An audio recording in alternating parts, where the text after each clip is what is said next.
일단 민주당 얘기를 좀 해보겠습니다. 어제 총선 기획단이 출범을 했는데 이전에 김은경 혁신위원회가 제안했던 안들 이거 좀 다시 들여다보자 이런 얘기가 나왔죠. 예, 이제 조정식 사무총장이 좀 총선 기획단장도 같이 하고 있는데 이렇게 얘기를 했습니다. 김은경 혁신위가 제안한 여러 사안에 대해 특정한 시간을 잡아 논의할 계획이고 약간의 변화를 줄 수 있다라고 얘기를 한 건데요. 그러니까 이게 공천 룰을 좀 건드릴 수 있다 뭐 이런 얘기가 지금 이제 해석이 그렇게 되는 거죠. 네네. 그래서 김은경 혁신위는 지난 8월에 이제 민주당의 현역 어떻게 돼 있냐면 현역 룰이 현역 의원의 하위 평가자 20%까지 이제 감산을 이제 경선을 할 때 감산 점수를 감산하는데 그 범위를 한 20% 정도를 이제 감점하는 걸로 돼 있어요. 네네네. 근데 이거를 감산 대상을 20에서 30%로 늘려라. 그리고 감점 범위를 20%에서 40%까지 늘려라. 이렇게 조금 이제 건의를 한 바 있거든요. 그러니까 이제 새로운 얼굴들을 좀 발굴하기 위해서 그렇죠. 성과가 좀 낮은 의원들에 대해서는 좀 이렇게 일종의 감점을 좀 줘서 공천의 혁신을 해나가자 이런 그렇죠. 취지였던 거죠. 그렇죠. 지금보다 더 세게 그렇죠. 감점을 하고 그 폭도 넓혀라. 이게 이제 김은경 혁신의 얘기였는데 이게 이제 계파 갈등 좀 양상으로 좀 비춰지고 그러면서 이거에 대해서 논의가 조금 수그러들었는데 다시 이제 조정식 사무총장이 그 얘기를 이제 꺼낸 겁니다. 그리고 당시에 이제 현역 의원 평가 시에는 공직윤리 항목 신설을 또 촉구했고요. 요거는 이제 김남국 의원 코인 파동 뭐 그렇죠. 요거와 좀 연관이 있는 거였고요. 그리고 전현직 의원들의 용퇴 권고 등도 혁신안에 포함된 바가 있습니다. 그래서 당시에 이제 양당이 되게 비슷한데 당시에 뭐 중진 불출마 또 삼선 초과 이제 연임 금지 뭐 이게 사실은 매년 총선 때마다 좀 비슷한 논의는 나오는 것 같아요. 그러니까요. 지난번 지지난번 계속 좀 이제 새로운 얼굴이 필요하다는 얘기 나오는데 좀 이렇게 기대에 못 미친다는 또 의견도 있었던 것도 사실이고요. 그러니까 이거는 진짜 어떤 뭐 판단의 문제인데 그러면 초선들이 많이 들어가서 더 정당이 혁신이 되고 한국 정치가 나아졌냐 이거에 대해서 또 반대하시는 분들도 있거든요. 그렇죠. 오히려 목소리 더 못 내고 중진들이 차라리 쓴소리도 하고 낫다 뭐 이런 것도 있어서 어쨌든 이런 논의들이 있었다라는 건데 이게 이제 현실화될 경우에는 계파 갈등으로 좀 이어질 가능성이 상당히 높습니다. 그래서 지금 안팎에서 이제 제기되고 있는 문제에 대해서 한병도 위원장이 선거 과정에서 다양한 인재를 발굴해 우리 당으로 들어올 수 있게 노력할 계획이다라고 했는데 요거는 결국은 다양한 인재를 지역구에 배치를 한다. 그거는 중진 뭐 용퇴 뭐 이런 것들이 조금 압박이 가시화될 수 있는 거 아니냐 뭐 이렇게 좀 해석이 되고 있습니다. 국민의힘이 또 어쨌든 인요한 위원장을 앞세워서 좀 치고 나가다 보니까 좀 따라가야 된다는 조바심이 있는 거 아닌지 싶은 그런 분석도 나오긴 했었는데요.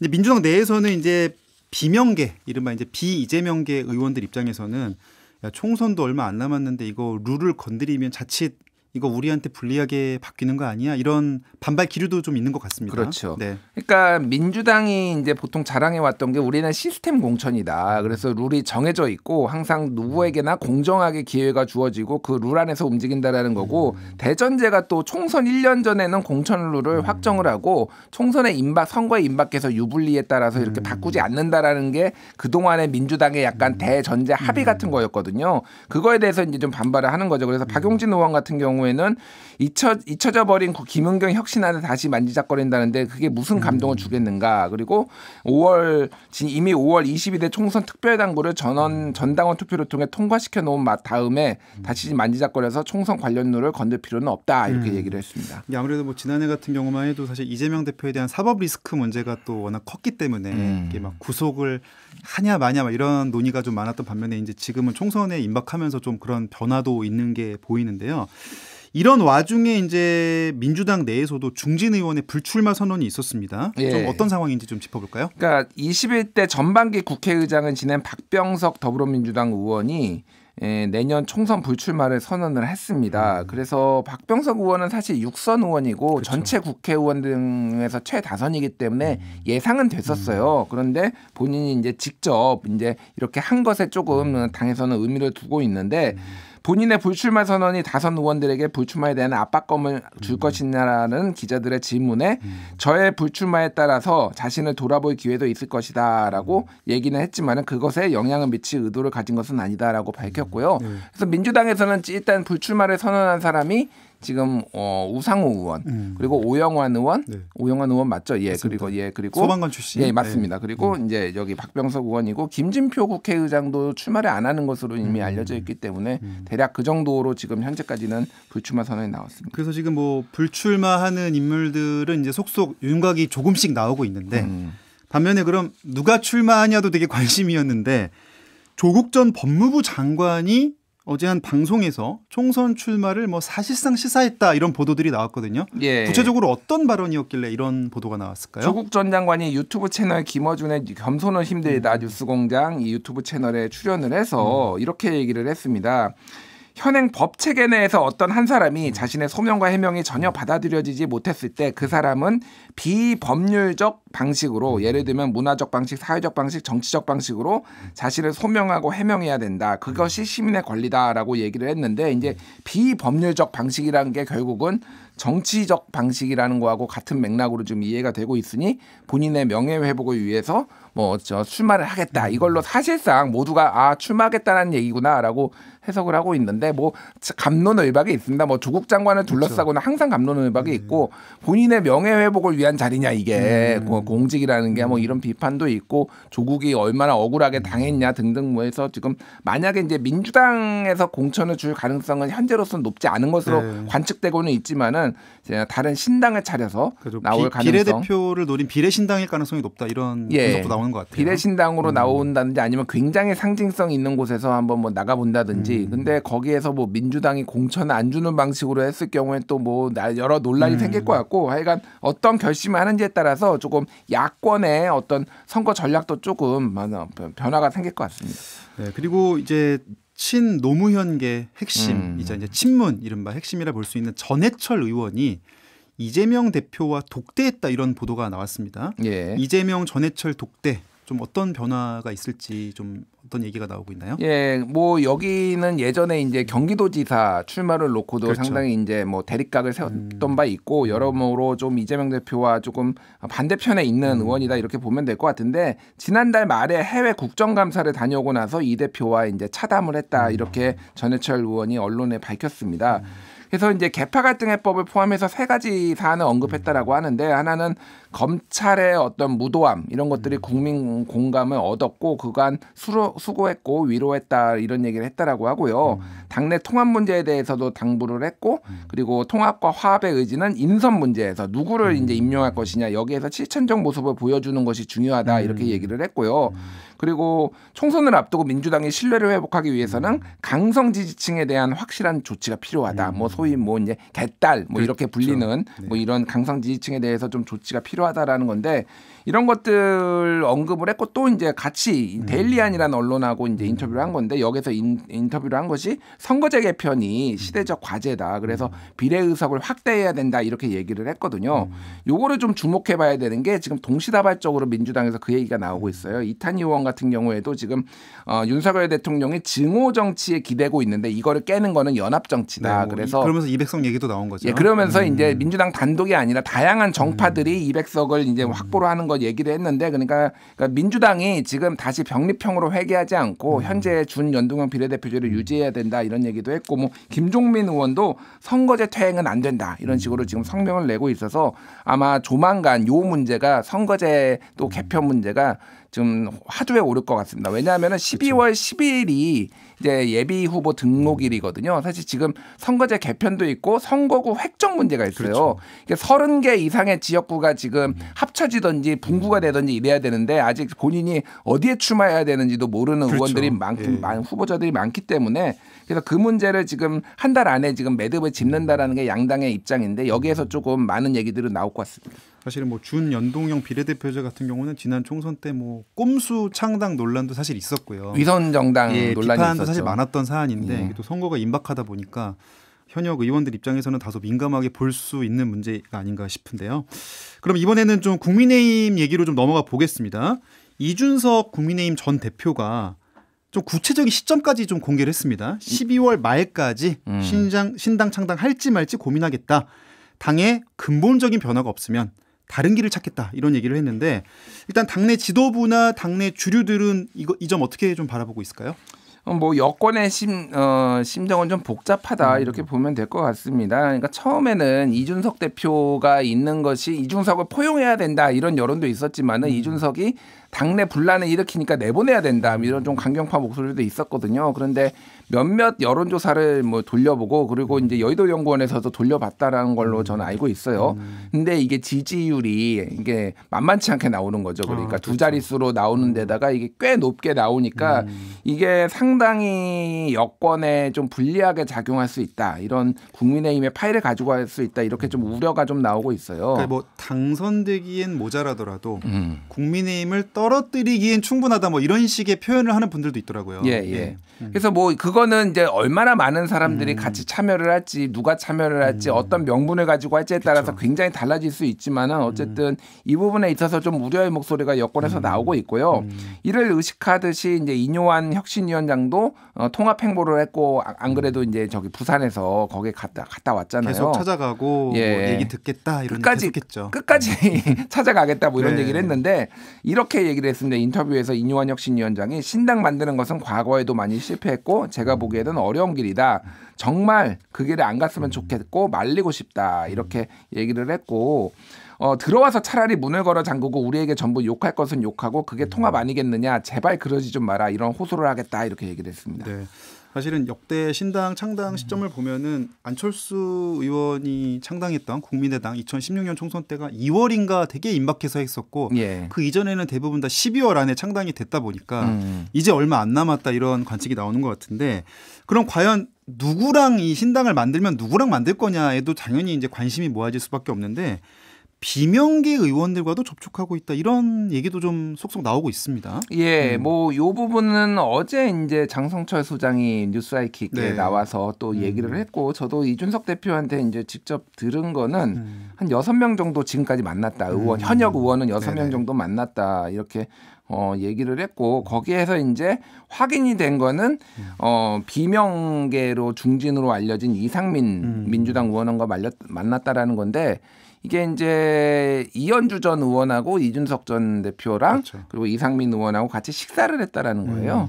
그래서 뭐 요거에 대해서는 약간 뭐 합류하겠다 안 하겠다라는 게 아니라 좀 원론적으로 정치 개혁과 이런 거에 대해서 논의를 했다라는 거고 이상민 의원은 오늘 그 라디오 CBS 라디오 인터뷰에서 한 달 안에 거취를 결정하겠다. 뭐 이런 얘기를 해서 뭐 거의 이준석 과 같이 손을 잡을지 뭐 이준석 대표와 손을 잡을지는 모르겠으나 그럴 가능성 그러니까 조금 폭이 넓어지는 거죠. 사실은 이게 보수 진영에서 소수만 나오면은 이게 바른정당 모델인 거죠. 사실. 근데 여기에서 이제 민주당 쪽 사람들까지 합치기 시작하면은 조금 현역 의원들이 나오기 시작하면 꽤 이제 그 폭이 커지는 거니까 정계 개편의 신호탄이 될 수도 있다. 뭐 이런 얘기들이 있는데 지금 뭐 이게 좀 가늠하기가 굉장히 어려운 것 같아요. 왜냐하면 민주당에서 만약에 의원들이 나오려면은 사실은 아까 앞에서 얘기했던 그 룰과 관련해서 막 갈등이 생기고 나는 이거 못 받아들이겠다. 뭐 이게 이제 비명 학살이다 이런 얘기들이 나오면은 이제 그 폭이 커질 텐데 아직은 이제 민주당 쪽이 또 시작 단계라서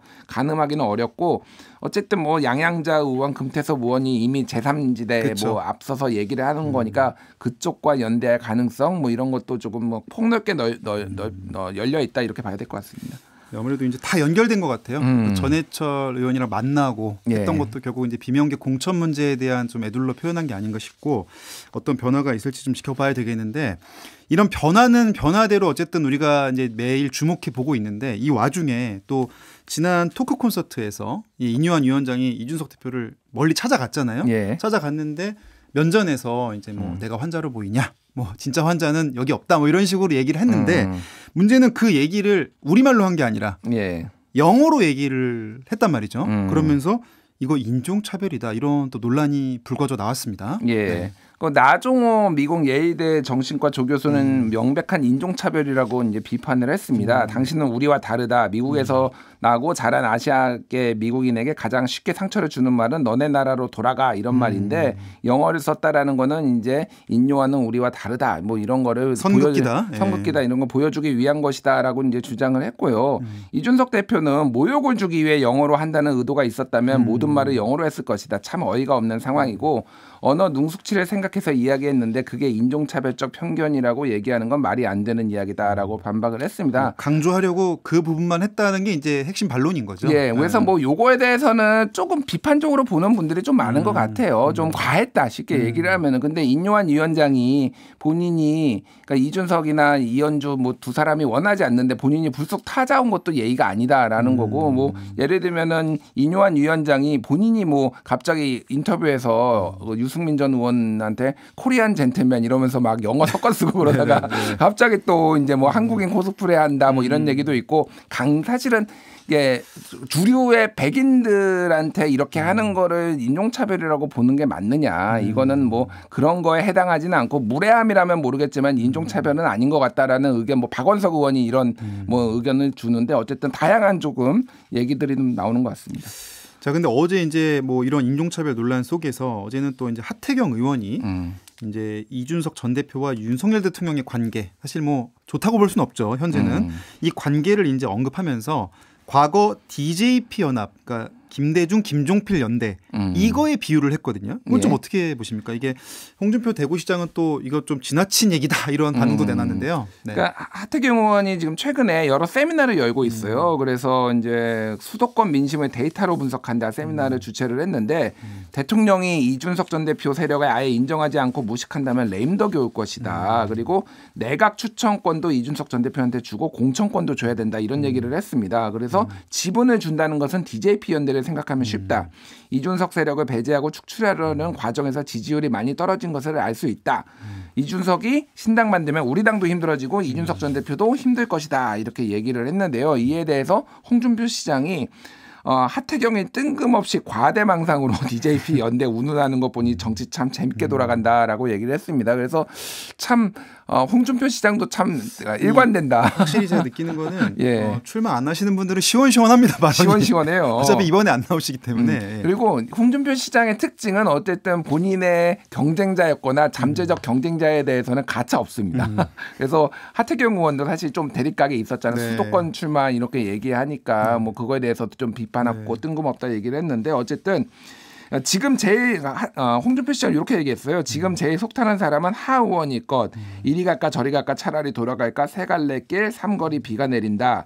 김상진 가수의 이정표 없는 거리 노랫말 이렇게 얘기를 했습니다. 그래서 뭐 개인적인 얘기인데 다음 주에는 하태경 의원이 저를 초대를 했어요. 아, 그래요? 네, 그래서 저랑 뭐 다른 분이랑 가가지고 그 국민의힘 분들 앞에서 이준석 신당과 좀 정치 지형 뭐 지금 어떻게 돌아가고 있는지 뭐 이런 얘기를 해달라고 그래서 하태경 의원이 어떻게 해서든 좀 막아보겠다. 지금 이 상황 그리고 지금 이게 얼마나 위험한 상황인지를 당내에 좀 열심히 설명하는데 조금 주력하고 있는 것 같습니다. 지금 조금 전에 들어온 속보 한 줄만 짧게 전해드리고 좀 가면요. 제가 오프닝에서 어제 이제 급등기의 사이드카가 발동됐다는 소식 전해드렸는데 조금 전에 우리 증시 코스닥 시장에서 매도가 갑자기 속출하면서 또 한 번의 사이드카가 발동이 됐습니다. 그러니까 반대 방향으로 매물이 출회하면서 사이드카가 발동됐다는 소식 전해드리고요. 좀 논의 이어가겠습니다. 그리고 오늘 MBC의 김종배 시선집중에서 유상범 의원이 출연을 하셨습니다. 여기서 국민의힘 김기현 대표가 측근들에게 이렇게 말을 했다는 거죠. 국회의원으로서 가질 수 있는 큰 영광은 다 이뤘다. 이런 말을 했다고 하는데 이거는 좀 어떤 의미로 봐야 되겠습니까? 그러니까 요거는 이제 뭐 일단은 확실한 거는 울산에서 지금 있는 울산 남구 여기가 있는 서울의 강남 같은 데거든요. 그렇죠. 여기에서 출마하는 것은 포기하겠다라는 시그널로 읽히는 것 같아요. 그래서 제가 지난주에 설명드렸는데 거의 이제 수도권 출마가 굉장히 유력하다. 압박을 받고 있죠. 지금? 예, 압박을 받고 있고 지금 그 뭐 선언만 남았다 이런 얘기를 제가 이 자리에서 전해드렸는데 그 연장선상인 것 같습니다. 그래서 불출마 혹은 아니면 험지 출마 이거를 사실상 이제 마음을 먹었고 조만간 이거에 대해서 본인이 적절한 타이밍을 봐서 얘기할 것이다 이렇게 얘기를 했습니다. 그래서 유상범 의원은 김 대표가 앞서 당대표, 원내대표, 울산시장 등을 두루 거친 과정을 설명했고 충분히 당과 어떤 국가 발전의 측면에서 이제는 검토할 것이다 이렇게 얘기를 해서 결정만 남은 것 같습니다. 뭐 민주당에서는 김포로 나와라 이렇게 지금 얘기도 나오고 있는데 어떻게 좀 흘러갈지 계속 좀 지켜봐야 되겠습니다. 자, 지금 이제 방금 이제 김포 얘기 나온 김에 좀 김포 얘기로 좀 가보면 서울 김포 편입이 이제 갑자기 좀 의제가 확 던져졌단 말이에요. 그러면서 막 어떻게 보면 불이 막 붙은 상황이었는데 이제 그 실무 접촉이 좀 어제 있었습니다. 어제 오세훈 서울시장과 김병수 김포시장이 처음 만나서 많이 주목을 받았는데요. 김병수 시장이 오 시장한테 좀 이런 의견을 전달하는 이런 분위기라는 게 좀 중론인 것 같습니다. 예. 그래서 일단 좀 이거 예고된 거였어. 갑작스러운 건 아니고 예고된 거였고 이제 조금 실무적으로 좀 더 논의가 진척된다 이렇게 좀 봐야 될 것 같습니다. 그래서 김병수 시장은 이제 경기도가 남도와 북도로 분리될 경우에는 김포는 어디에도 인접하지 못하고 섬 아닌 섬이 된다. 그래서 지리적으로 인접하며 생활권이 밀접한 서울로 편입된다면 동방성장과 시너지 효과를 기대할 수 있을 것이다. 이렇게 얘기를 했고 여러 가지 현안에 대해서 설명을 했습니다. 이에 대해서 이제 오세훈 서울시장은 가장 중요한 것은 시민의 의견이다. 그리고 김포 시민과 서울 시민 모두의 공감대 형성이 필요하다. 그래서 동의를 바탕으로 해야 된다. 그래서 공동으로 이제 연구를 하기로 했어요. 그래서 지금 민주당 쪽에서 강력하게 비판하고 오고 있는 게 하나가 도대체 아무런 데이터도 없이 그렇죠. 이를테면 여기저기 막 편입하겠다고 하는데 뭐가 있어야지 논의를 할 거 아니냐. 그러니까 이거는 그 홍익표 원내대표도 얘기했지 행정 대개편 이런 식으로 조금 차분하게 얘기를 해야 된다. 이런 비판들이 나오고 있으니 이거에 대해서 조금 어떤 방어 논리 네. 이런 것들을 좀 만드는 이런 과정으로 좀 봐야 될 것 같습니다. 그래서 제가 눈에 띄었던 건 하나는 오세훈 시장이 혐오 시설 예를 들면 쓰레기 소각장은 김포시에 넘기지 않을 것이다. 그런 지자체에 넘길 가능성은 매우 적다라고 얘기를 했고요. 그리고 김기현 대표는 김포를 비롯한 서울 인근 지역을 합쳐 확장하는 메가시티 서울 구상이 수도권 집중을 심화하고 지방 균형 발전을 역행하는 것 아니냐는 이제 비판 이런 것들을 해서 다른 지역도 지금 메가시티로 지금 키우겠다 그지 이런 것들이 나왔잖아요. 그래서 전체적으로 보면은 지금 이름도 사실은 메가시티 서울, 메가서울시티였다가 수도권 주민편익 개선위원회였다가 한 번 더 바뀌었죠. 예, 뉴시티. 그래서 아예 수도권도 빠졌거든요. 이게 사실 일주일 사이에 이루어진 거예요. 맞습니다. 그러니까 조금 졸속으로 이루어졌다라는 이런 비판들에 대해서 조금 차분히 가겠다 이렇게 봐야 될 것 같고 오세훈 시장은 오는 13일에는 구리시장 만나고요. 16일에는 김동연 이사와 유정복 인천시장도 만날 계획입니다. 네, 지금 어쨌든 보니까 이제 서울 주변의 지자체들은 좀 적극적으로 좀 다가서고 서울시에서는 살짝 좀 거리를 두면서 관망하는 모습인데 이 문제도 어떻게 흘러갈지 좀 보일 텐데요. 지금 어제 이렇게 김포시장과 서울시장이 만나는 와중에 지금 심지어 여당 내의 일부 지자체장들은 또 이 메가시티에 대해서 반대의 목소리를 좀 내고 있거든요. 예. 특히 이제 유정복 인천시장이 이거 실현 가능성이 없는 정치 쇼다 이렇게 좀 강하게 언급을 했습니다. 예, 유정복 인천시장은 주목해야 될 게 이분이 시작을 사실은 김포에서 오랫동안 정치를 하신 분이에요. 그렇죠. 김포에서 국회의원도 하고 김포시장도 하고 그러기 때문에 군수부터 해가지고 행안부 장관까지 올라갔다가 모든 정치적 이력이 김포인데 사실 이거에서 이제 인천시장이 된 다음에 반대를 하는 건데 사실 인천시에 예전부터 그거는 김포를 이렇게 김포와 부천까지 해가지고 메가 인천을 만드는 게 과거부터 인천의 약간 보관이었거든요. 그런 부분에 있어서 지금 이제 인천시장 입장에서 좀 강하게 반발을 한 것 같고 이에 앞서서 뭐 부산시장을 지냈던 서병수 의원이나 뭐 이를테면 김태흠 지사나 뭐 이런 분들이 충남지사 이런 분들도 다 지금 이 방안에 대해서 조금 메가서울 이런 거에 대해서 좀 반대하는 입장이라서 당내에서도 국민의힘 당내에서도 좀 시끌시끌한 상황인 것 같습니다. 네, 저희 정치권 소식 일단 이 정도로 좀 정리를 해봤고요. 아까 예고해 주신 드디어 나왔습니다. 예. 빈대 얘기 좀 짧게 좀 해볼게요. 예. 지금 처음에는 이제 프랑스에서 빈대 때문에 난리래 이래서 아유 뭐 저런 데가 있냐 이렇게 얘기를 하던 게 이제 우리나라까지 왔습니다. 예. 정부가 합동 대책본부까지 꾸리고 대책 마련 나선다고 밝힌 거죠. 예, 지금 뭐 세계 3대 전쟁이 있는데 하나는 우크라이나 러시아 전쟁 그리고 이스라엘 하마스 전쟁 그리고 빈대와의 전쟁 이렇게 프랑스는 심지어 진짜 빈대와의 전쟁을 선포를 했는데 행안부는 지금 어제 전국 17개 광역 지자체를 통해 지금 빈대 의심 신고 건수와 사실 여부 대처 상황을 단계별로 지역별로 파악해달라고 이제 지침을 전달한 상황인데요. 지금 빈대 확산 방지를 위한 현황판을 만들어서 지금 활용할 계획이라고 합니다. 그래서 지금 최근에 말씀하셨다시피 지금 유럽 국가들을 중심으로 굉장히 빈대가 지금 늘어나고 있어서 지금 우리나라에서도 그리고 신고들이 지금 나오고 있거든요. 지금 굉장히 좀 비상에 걸린 상황입니다. 아니, 제가 지지난주에 프랑스 출장 갔었는데 제가 빈대 정말 잡고 왔거든요. 근데 이게 이거 우리나라엔 없겠지 그랬는데 지금 막 들어온 건데 지금 신고 건수도 국내에서 크게 늘고 있죠. 예, 이달 5일 기준 서울시의 각 지자체와 지자체 보건소에 들어온 빈대 발견 의심 신고 건수만 17건에 이제 달하는데 이게 사실은 뭐 신고 안 하는 분들도 많기 때문에 그렇죠. 실제로는 더 많을 가능성이 높다 이렇게 보면 될 것 같습니다. 모텔이나 식당이나 이런 데는 빈대 있다고 신고를 하면은 이게 장사 안 될까봐 그러니까요. 꺼릴 수가 있잖아요. 예, 네. 그러니까요. 그러니까 이거는 지금 아직은 더 오히려 많은데 지금 제대로 신고가 안 되고 있다라고 보면 될 것 같고 그래서 지금 지자체나 이런 데에서는 대책본부에서는 이거를 어디가 나왔다 이런 거를 공개하는 거는 2차 그러니까 뭐 가해나 아니면 이제 기피가 될 수 있어서 어떻게 공개할지를 좀 신중히 검토한다는 얘기입니다. 네, 지금 빈대 목격담도 막 SNS에 이제 속속 나오고 있는 것 같습니다. 예, 네. 뭐 온라인 커뮤니티에 계속 올라오고 있어요. 트렌치코트에서 빈대를 발견했다. 수원에서 무궁화호를 타고 KTX 환승에 지하철을 탄 뒤에 봤는데 벌레 한 마리가 트렌치코트에 있었다. 휴지로 잡았다. 뭐 이런 얘기를 했고요. 그래서 지금 이거를 하는 거는 50도 이상의 고온에 이제 빈대가 죽는다고 합니다. 그래서 스팀 청소기 이런 걸로 약으로는 오히려 좀 잘 안 듣고요. 내성이 살충제 그렇죠. 내성이 생겨서 그래서 스팀으로 좀 청소하는 게 가장 효과적인 방법이다. 이런 얘기까지 나오고 있습니다. 뭐 해외 직구 물품 같은 경우에도 이제 박스는 밖에서 개봉하는 게 좋다 이런 얘기도 나오더라고요. 네, 오늘 여기까지 듣겠습니다. 온유한 뉴스톱 김준일 에디터였습니다. 감사합니다. 감사합니다.